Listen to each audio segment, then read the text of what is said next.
আসসালামু আলাইকুম। অবিরাম বাংলা সংবাদে সবাইকে স্বাগত জানাচ্ছি আমি চিন্তিয়া হক। শুরুতেই বিআরবি কেবল সংবাদ শিরোনাম। স্থিতিশীলতা চায় দেশের মানুষ, রাজনীতির নামে অরাজকতা বরদাস্ত করা হবে না। চাঁদপুর ও কুমিল্লায় বিভিন্ন উন্নয়ন কর্মকাণ্ড উদ্বোধনে প্রধানমন্ত্রী। বাংলাদেশ অশান্ত হলে ভারতও শান্তিতে থাকবে না, রাজশাহীতে হুঁশিয়ারি জামায়াতের। রক্তচক্ষু উপেক্ষা করে তিস্তা চুক্তি বাস্তবায়নে সরকারকে তাগিদ।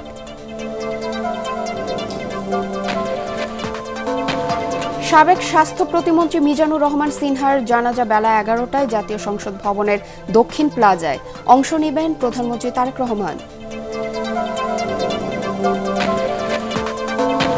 নির্মাণ শুরুর 8 বছরেও শেষ হয়নি লক্ষ্মীপুর সদর হাসপাতালের 250 শয্যার নতুন ভবন নির্মাণ। জরাজীর্ণ ভবনে চিকিৎসা নিতে হচ্ছে কয়েক গুণ বেশি রোগীকে। এবং মধ্যপ্রাচ্য সংকট সমাধানে ব্যর্থতায় ইরান যুদ্ধের জন্য প্রস্তুত, জানালেন আরাঘচি। হরমুজ প্রণালী দিয়ে টোল আদায়ের নতুন উদ্যোগ, সতর্ক করলেন মার্কিন প্রেসিডেন্ট। এবার বিস্তারিত। দেশের মানুষ শান্তি স্থিতিশীলতা চায় জানিয়ে প্রধানমন্ত্রী তারেক রহমান বলেছেন, একটি মহল রাজনীতির নামে বিভ্রান্তি ছড়ানোর চেষ্টা করছে। তিনি হুঁশিয়ারি দিয়ে বলেন, অরাজকতা সৃষ্টির চেষ্টা হলে সরকার বসে থাকবে না। চাঁদপুরে বিভিন্ন কর্মসূচিতে বক্তব্য রাখতে গিয়ে প্রধানমন্ত্রী আরও বলেন, ফ্যাসিস্ট আওয়ামী লীগের দুর্নীতি, লুটপাট, বিদেশে অর্থ পাচারে দেশের অর্থনীতি চাপে রয়েছে। তাই জনগণের কাঙ্ক্ষিত উন্নয়ন কর্মকাণ্ড বাস্তবায়নে সবাইকে ধৈর্য ধরার আহ্বান জানান তিনি। জনগণই দেশের মালিক মন্তব্য করে প্রধানমন্ত্রী বলেন, দেশ পুনর্গঠনে সবাইকে এগিয়ে আসতে হবে।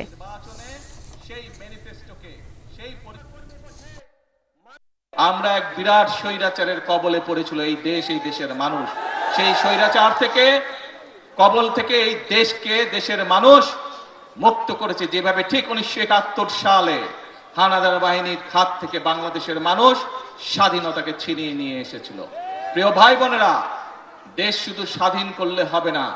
দেশ যদি স্বাধীন করে, দেশকে যদি স্বৈরাচার মুক্ত করে, পরবর্তী কাজ হচ্ছে দেশকে পুনর্গঠন করা, দেশকে সামনের দিকে নিয়ে যাওয়া, দেশের মানুষের জন্য ব্যবসা বাণিজ্য, চাকরি বাকরি এগুলি নিশ্চয়তা বিধান করা, দেশের মা বোনরা যাতে স্বাবলম্বী হতে পারে, সেটি শিক্ষায় হোক অথবা অর্থনৈতিক ভাবেও সেই ব্যবস্থা গ্রহণ করা, দেশের কৃষক ভাইরা যাতে স্বাবলম্বী হতে পারে সেজন্য সেই কারণে কাজ করতে হবে।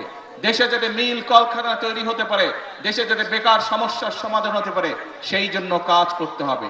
দেশে যাতে আইন শৃঙ্খলা সঠিক থাকে, মানুষ যাতে, নারী হোক পুরুষ হোক, দিনের যে কোনো সময় যাতে নিরাপদে রাস্তা দিয়ে চলাচল করতে পারে, যারা ব্যবসা বাণিজ্য করে তারা যাতে নিরাপদে ব্যবসা বাণিজ্য করতে পারে, এই ব্যাপারগুলোকে নিশ্চিত করতে হবে। প্রিয় ভাই বোনেরা, সেই সময় এসেছে, দেশকে আমাদের পুনর্গঠন করতে হবে। কারো রক্তচক্ষুর দিকে না তাকিয়ে সরকারকে তিস্তা চুক্তি বাস্তবায়ন করে পদ্মায় পানি ফিরিয়ে আনতে হবে বলে জানিয়েছেন জামায়াতের আমির ডাক্তার শফিকুর রহমান। রাজশাহীর আলিয়া মাদ্রাসার ঐতিহাসিক ময়দানে বিভাগীয় সমাবেশে তিনি একথা বলেন। দেশে অশান্তি সৃষ্টির চেষ্টা করলে ভারতও শান্তিতে থাকবে না বলে হুঁশিয়ারি দেন বিরোধী দলীয় নেতা। দলীয় প্রশাসক বসিয়ে বিএনপি নিজেদের ঘোষিত ইশতেহারের সাথেই বিশ্বাসঘাতকতা করেছে বলেও অভিযোগ করেন আমিরে জামাত।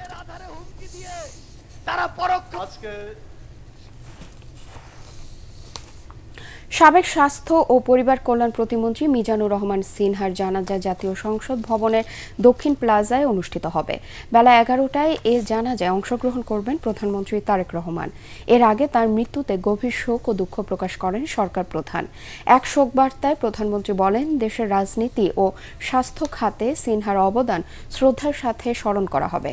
মরহুমের রুহের মাগফিরাত কামনা করেন এবং শোক সন্তপ্ত পরিবার, আত্মীয় স্বজন ও শুভানুধ্যায়ীদের প্রতি গভীর সমবেদনা জানান তিনি। দীর্ঘদিন ধরে অসুস্থ মিজানুর রহমান সিনহা শুক্রবার সিঙ্গাপুরের মাউন্ট এলিজাবেথ নোভেনা হাসপাতালে চিকিৎসাধীন অবস্থায় মারা যান। মৃত্যুকালে তার বয়স হয়েছিল 83 বছর। নির্মাণ শুরুর 8 বছর পরও শেষ হয়নি লক্ষ্মীপুর সদর হাসপাতালের 250 শয্যার নতুন ভবনের নির্মাণ কাজ।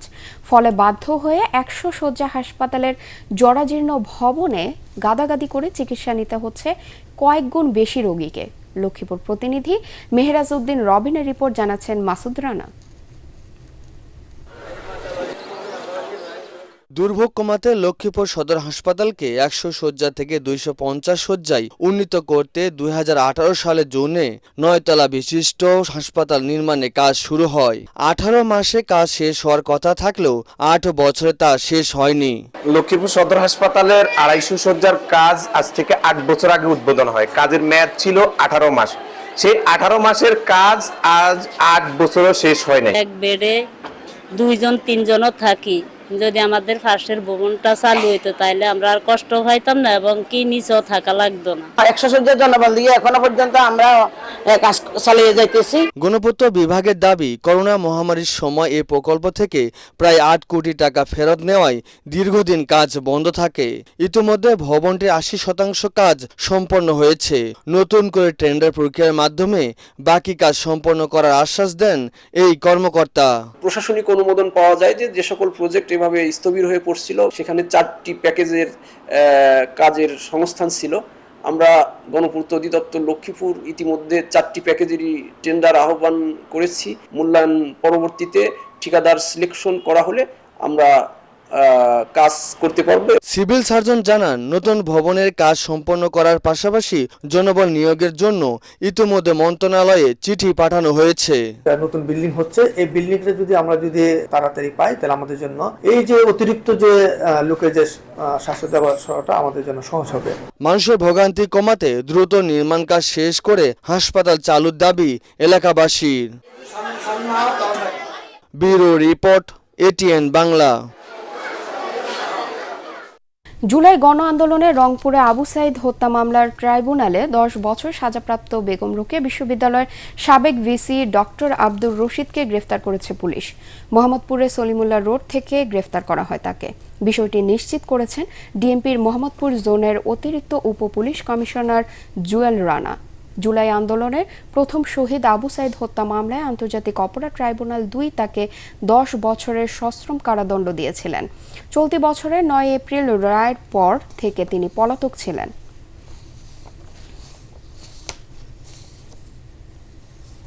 এবারে ইরান আমেরিকা যুদ্ধ প্রসঙ্গ।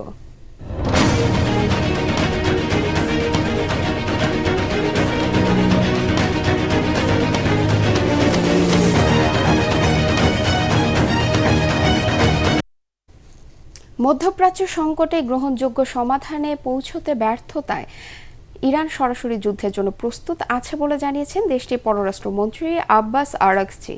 সামাজিক মাধ্যমে তিনি বলেন, এই যুদ্ধ সাধারণ আমেরিকানদের নিত্যদিনের খরচ অসহনীয় করে তুলেছে। এদিকে হরমুজ প্রণালী দিয়ে জাহাজ ও ট্যাঙ্কার চলাচলে টোল আদায়ে নতুন উদ্যোগ নিয়েছে তেহরান।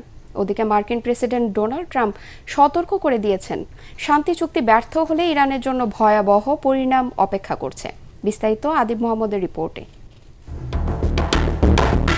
আমেরিকান প্রেসিডেন্ট ডোনাল্ড ট্রাম্পের চায়না সফরে মধ্যপ্রাচ্য সংকট উত্তরণে আলোর দেখা পাওয়া যেতে পারে বলে ধারণা করা হয়েছিল, কিন্তু উপসাগরীয় অঞ্চলে শান্তি প্রতিষ্ঠা তো দূরের কথা, বেইজিং ওয়াশিংটন বাণিজ্য বিরোধ মেটানোর পথ সুগম হয়নি।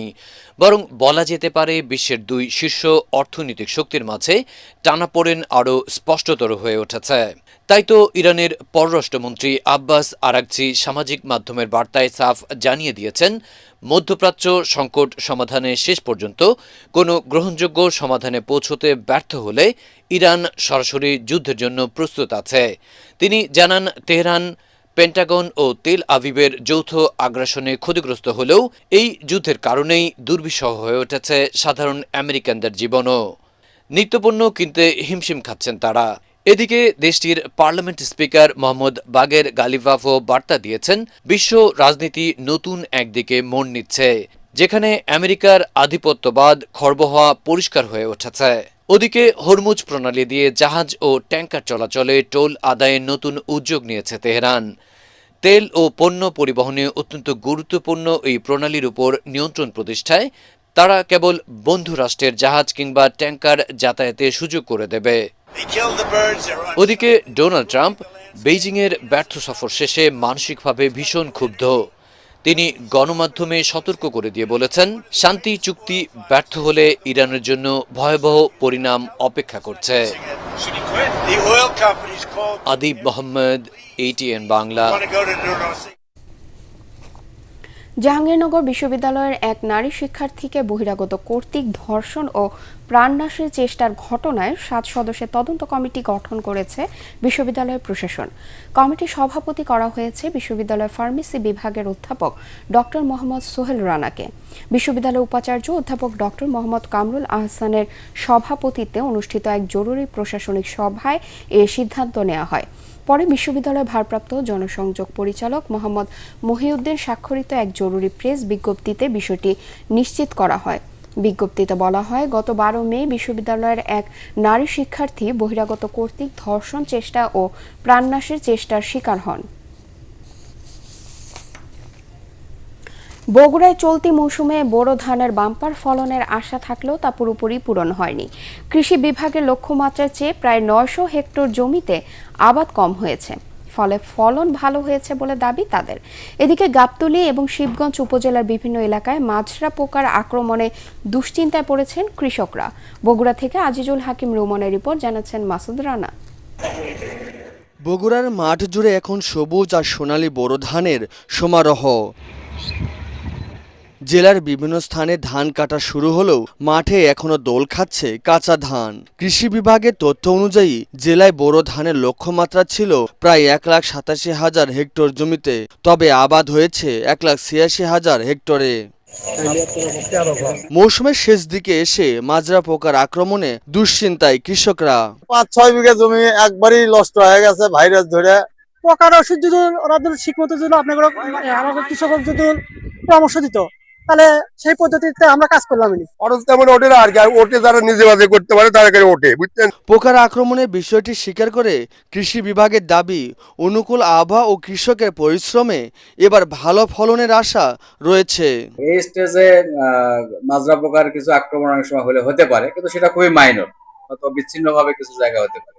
আমাদের প্রতি ইউনিয়নে 3 জন, কোথাও 2 জন উপসহকারী কৃষি কর্মকর্তা আছে, তারা প্রতিনিয়ত মাঠে আছে, তারা পরামর্শ দিচ্ছে।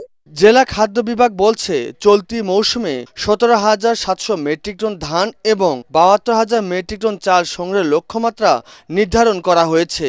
এতে কৃষক পাবে ন্যায্য মূল্য। ধান প্রতি কেজি 36 টাকা, চাল 49 টাকা এবং আতপ চাল 48 টাকা। আমাদের যে মূল্য সরকার নির্ধারণ করেছে, এই মূল্যে কৃষক খুশি। আমরা কৃষকদের সাথে কথা বলেছি, আশা করছি যে আমরা শতভাগ সংগ্রহ সফল করতে পারব। সরকারি ধান ও চাল সংগ্রহের ন্যায্য মূল্যের দিকে তাকিয়ে রয়েছেন কৃষকরা। Bureau report, ATN Bangla. এবারে আন্তর্জাতিক সংবাদ।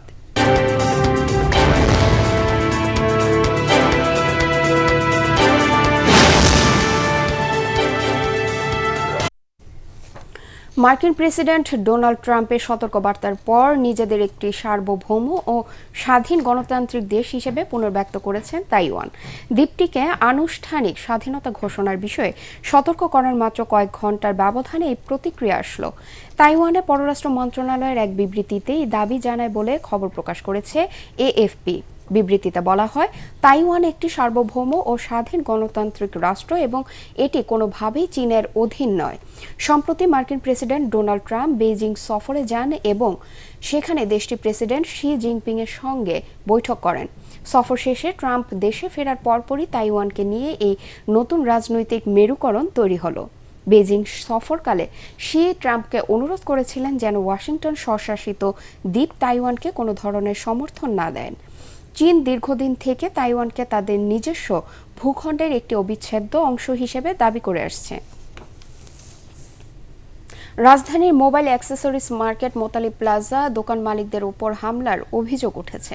দলীয় প্রভাব খাটিয়ে বিএনপির সাবেক মহাসচিব খন্দকার দেলোয়ার হোসেনের ছেলে খন্দকার আক্তার হামিদ খান পবনের বিরুদ্ধে অভিযোগ তুলেছেন সাধারণ ব্যবসায়ীরা। মধ্যরাতে সংবাদ সম্মেলন করে এমন তথ্য জানান তারা। দোকান মালিক সমিতির সিনিয়র সহসভাপতি মাহবুবুর রহমান বাচ্চু বলেন, বিএনপির নাম ব্যবহার করে মার্কেট দখলে কৃষক দল নেতা শাহ আলম পবনকে নিয়ে এসেছেন। পবন মার্কেটে বহিরাগতদের নিয়ে শনিবার সন্ধ্যায় ব্যবসায়ীদের উপর হামলা চালায়। ব্যবসায়ীদের দেয়া তথ্য মতে বর্তমানে মোতালি প্লাজায় 600টির বেশি দোকান রয়েছেন এবং পবন ও শাহ আলম ব্যবসায়ীদের কাছ থেকে চাঁদা দাবি করেন। চাঁদাবাজদের আইনের আওতায় এনে দৃষ্টান্তমূলক শাস্তি চান ব্যবসায়ীরা। এবারে খেলার খবর।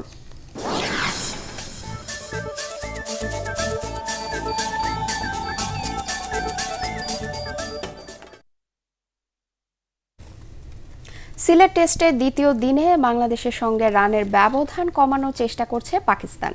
আগের দিনের বিনা উইকেটে 21 রান নিয়ে খেলতে নামে সফরকারীরা। 8 রানে আবদুল্লাহ ফজল আর 13 রান নিয়ে ব্যাট করতে নামেন আজান আওয়াইস। তখন তারা স্বাগতিকদের চেয়ে 257 রানে পিছিয়ে ছিল। প্রথম ইনিংসে বাংলাদেশ 278 রানে অল আউট হয়েছিল। শেষ খবর পাওয়া পর্যন্ত পাকিস্তানের সংগ্রহ 2 উইকেটে 24 রান। ঢাকায় সিরিজের প্রথম টেস্ট 104 রানে জিতে এগিয়ে আছে বাংলাদেশ। চেলসিকে একমাত্র গোলে হারিয়ে এফএ কাপের শিরোপা জিতল ম্যানচেস্টার সিটি। ওয়েম্বলি স্টেডিয়ামে প্রথমার্ধে দলের জন্য হানা দেয় প্রতিপক্ষের সীমানায়। গোলশূন্য প্রথমার্ধের পর দ্বিতীয়ার্ধেও সমান চাপে রাখে প্রতিপক্ষকে। খেলার 72 মিনিটে আন্তোয়ান সেমেনিও যেই গোলটি করেন তাতেই নিশ্চিত হয় ম্যানচেস্টার সিটির জয়। ইতোমধ্যেই ইংলিশ লিগ কাপ জেতায় এই ট্রফি জয় সিটিজেনদেরকে ট্রেবল জয়ের দৌড়ে টিকিয়ে রেখেছে। প্রিমিয়ার লিগে পেপ গার্দিওলার দল আছে দ্বিতীয় স্থানে। গত 2 বছর ফাইনালে টানা হারের পর জিতল সিটি। তাছাড়া টানা চতুর্থবার ফাইনালে ওঠার রেকর্ড এটি তাদের। এর আগে 2023 সালে এফএ কাপ শিরোপা জিতেছিল ম্যানচেস্টার সিটি।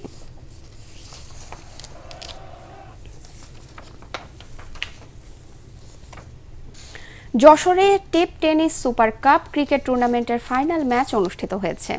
এসআরএস ইন্টারন্যাশনাল বিডির উদ্যোগে বাঘারপাড়া উপজেলার রায়পুর স্কুল অ্যান্ড কলেজ মাঠে দেশের বিভিন্ন জেলা থেকে আগত 8টি দলের এই টুর্নামেন্টটি 1 এপ্রিল শুরু হয়। ফাইনালে মুখোমুখি হয় অপটিলাক্স বিডি ও মাগুরা টাইটান্স। টসে জিতে মাগুরা টাইটান্স ফিল্ডিংয়ের সিদ্ধান্ত নেয়। প্রথমে ব্যাট করতে নামে অপটিলাক্স বিডি টিম 245 রান সংগ্রহ করে। জবাবে ব্যাট করতে নেমে দুর্দান্ত পারফরমেন্স দেখায় মাগুরা টাইটান্স। 15 বল হাতে রেখেই তারা অপটিলাক্সকে হারিয়ে চ্যাম্পিয়ন হয়। অনুষ্ঠানে প্রধান অতিথি ছিলেন জেলা পরিষদের প্রশাসক দেলোয়ার হোসেন খোকন। এসআরএস ইন্টারন্যাশনাল বিডির ব্যবস্থাপনা পরিচালক সাকিউর রহমান সুমনের সভাপতিত্বে আরও উপস্থিত ছিলেন বাঘারপাড়া উপজেলার ভারপ্রাপ্ত নির্বাহী কর্মকর্তা মোহাম্মদ আল ইমরান, উপজেলা বিএনপি সভাপতি তানিয়া রহমান, সাধারণ সম্পাদক শামসুর রহমান, সাংগঠনিক সম্পাদক একলাস হোসেন, এসআরএস ইন্টারন্যাশনাল বিডির উপদেষ্টা হোসনে আরা সহ অন্যান্যরা। খেলার মিডিয়া পার্টনার এটিএন বাংলা। শেষ করছি ইউরোভিশনের খবর দিয়ে। চলতি বছর ইউরোভিশন সঙ্গীত প্রতিযোগিতায় শিরোপা জিতেছে বুলগেরিয়া। অস্ট্রিয়ার ভিয়েনায় অনুষ্ঠিত জমকালো এই আয়োজনে দেশটির পপ স্টার ড্যারার ব্যাঙ্গারাঙ্গার গানটি দারুণ আলোড়ন তুলেছে। দর্শকদের কাছেও তুমুল জনপ্রিয়তা পেয়েছে, তাই তো অনলাইনে ভোটও পেয়েছে সর্বাধিক। ইউরোভিশনে দ্বিতীয় হয়েছে ইসরায়েল। মধ্যপ্রাচ্যের যুদ্ধবাজ বলে পরিচিত তেল আভিভের অংশগ্রহণ ঘিরে বিতর্কের সৃষ্টি হলে কিছু দেশ এই অনুষ্ঠানে অংশগ্রহণ থেকে বিরত থাকে। তৃতীয় হয়েছে রোমানিয়া।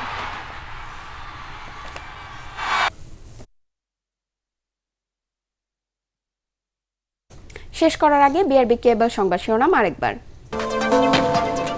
স্থিতিশীলতা চায় দেশের মানুষ, রাজনীতির নামে অরাজকতা বরদাস্ত করা হবে না। চাঁদপুর ও কুমিল্লায় বিভিন্ন উন্নয়ন কর্মকাণ্ড উদ্বোধনে প্রধানমন্ত্রী। বাংলাদেশ অশান্ত হলে ভারতও শান্তিতে থাকবে না। রাজশাহীতে হুঁশিয়ারি জামায়াতের। রক্তচক্ষু উপেক্ষা করে তিস্তা চুক্তি বাস্তবায়নে সরকারকে তাগিদ।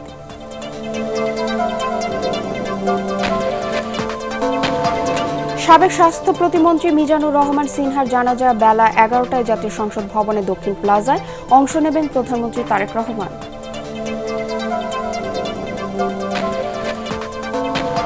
নির্মাণ শুরুর 8 বছরেও শেষ হয়নি লক্ষ্মীপুর সদর হাসপাতালের 250 শয্যার নতুন ভবন নির্মাণ। জরাজীর্ণ ভবনে চিকিৎসা নিতে হচ্ছে কয়েক গুণ বেশি রোগীকে। এবং মধ্যপ্রাচ্য সংকট সমাধানে ব্যর্থতা, ইরান যুদ্ধের জন্য প্রস্তুত জানালেন আরাকচি। হরমুজ প্রণালী দিয়ে টোল আদায়ের নতুন উদ্যোগ, সতর্ক করলেন মার্কিন প্রেসিডেন্ট।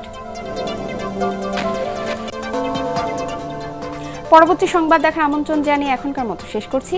এটিএন বাংলা সংবাদ ইউটিউবে দেখতে ব্রাউজ করুন, youtube/ATN Bangla News। ধন্যবাদ সবাইকে।